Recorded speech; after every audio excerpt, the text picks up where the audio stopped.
Welcome to NS TV. నేను రాజీవ్. ముందుగా headlines చూద్దాం. గల్ఫ్ కార్మికుల సంక్షేమానికి ప్రభుత్వం జీవో విడుదల చేయడానికి చొరవ తీసుకున్న బీసీ సంక్షేమ రవాణా శాఖ మంత్రి పొన్నం ప్రభాకర్కు గల్ఫ్ జేఏసీ బృందం గురువారం సచివాలయంలో మంత్రి ఛాంబర్లో ఘనంగా సన్మానించారు. సుమంగళీర్యం మధురిమాగోసవేదమశ్యతా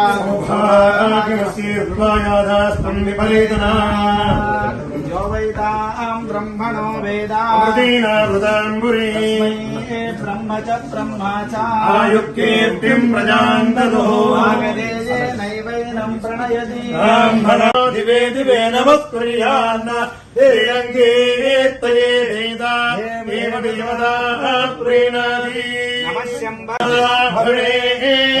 నమస్తే నమః శంకరాయ శంకరాయ నమస్తే నమః శంకరాయ నమః శంకరాయ శంకరాయ నమో నమః శంకరాయ శంకరాయ నమో నమః శంకరాయ శంకరాయ శంకరాయ శివధరాయ శివధరాయ శివాయ శివాయ శివధరాయ శివధరాయ శివధరాయ శివధరాయ శివధరాయ శివధరాయ శివధరాయ నమో నమః శివధరాయ శివధరాయ నమః.